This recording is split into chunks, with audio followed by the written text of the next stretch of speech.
The hospital room was quiet, filled only with the gentle beep of monitors and the soft hum of fluorescent lights. A boy stood at the threshold, no older than 6, his little hands clasped tightly in front of him. His name was Cody, and today was the day he'd been waiting for with breathless excitement.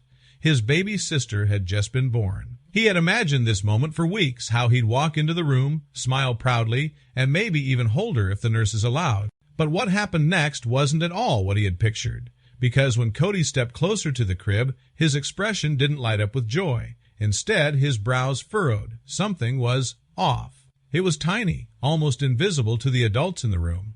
But to Cody's curious eyes, it was a flashing red light, a blinking dot on his newborn sister's neck, and it changed everything. Mark, Cody's father, had been watching from the doorway, expecting a beautiful bonding moment between his children. But as soon as he saw Cody's excitement give way to confusion, he stepped in.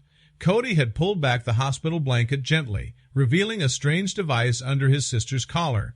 "Dad, come quick!" Cody cried out, his voice shrill with alarm. Mark rushed to the crib and stared in disbelief.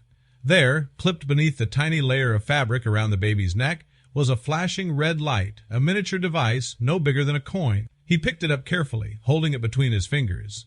It looked like some sort of electronic transmitter, not a hospital tag, not a health monitor, something else entirely. Mark's instincts flared. Hospitals didn't attach things like this to newborns without reason, and neither he nor his wife had seen anything like it before. Holding Cody's hand, he walked straight to the front desk in the lobby, the blinking light still clenched in his palm. He leaned over the counter and spoke to the nurse. "Was anyone in my daughter's room while we were out? Someone we didn't authorize?" The nurse furrowed her brow. No one's been in there. We log every visit. No doctors or nurses have been in that room for hours." Mark's voice dropped. "Are there cameras?" She hesitated, glancing at Cody, who stood quietly at his side. Something in the man's tone, or maybe the sight, of the odd little device, made her nod. They accessed the security footage from earlier that day. At first, the screen showed nothing unusual. The baby lay sleeping. The room was calm. But then, a woman in a white doctor's coat appeared. She crept into the room with no urgency, no clipboard, no tools, just slow, deliberate movements. She hovered over the baby, leaned in, and appeared to adjust something under the blanket. Then she did something that made the nurse gasp. She looked up directly into the camera. The nurse froze. "She doesn't work here," she whispered. "I know every doctor on staff. I've never seen this woman in my life." Mark felt a cold chill move through his body. Why would someone impersonate a doctor and plant something on our baby? Before the nurse could answer, Mark grabbed Cody's hand again. "We need to check on her now."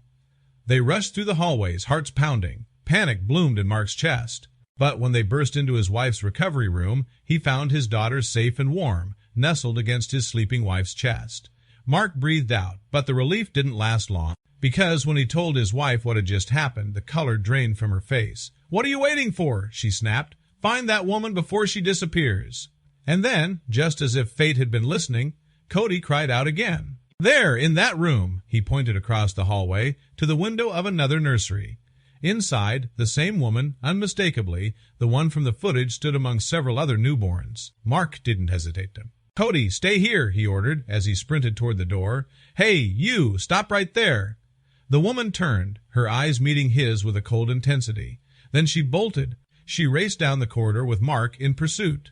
The hospital transformed into a blur of motion and chaos. Beds and carts were pushed aside, pills scattered across the floor. The woman ran like someone with everything to lose. Mark pushed harder. He wasn't going to let her escape. But just as he reached her, she shoved over a metal trolley and disappeared through the hospital's front entrance.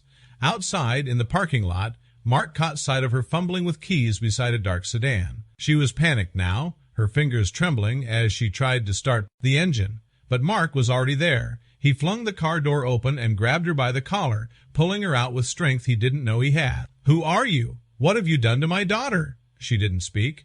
Moments later, security arrived. Mark held her there until they did. "Call the police," he demanded. When the officers arrived, Mark handed them the blinking device.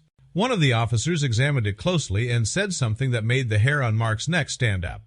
"We've seen these before." Mark's eyes locked onto the officers. "What do you mean you've seen these before?" The policeman turned the tiny blinking device over in his hand. "This is a custom tracker. But not just that, it's a smart chip. It can silently disable alarms, scramble security feeds, and ping GPS locations. We've been chasing a crew that uses these exact transmitters. Mark's heart dropped. But why would someone attach that to a newborn? The officer took a breath. Because that's who they target, new parents. The words hit like a punch. According to the officer, this gang had been under investigation for nearly a year. They would scout hospitals, mark newborns with these hidden transmitters, and then use them to follow the families home. When the families were asleep or distracted, they would strike bypassing alarm systems, entering silently, and robbing them clean. They never left a trace. Not until now. This tracker, the officer said, it shouldn't even blink. They're usually invisible, but I think the battery was dying. That's how your son saw it.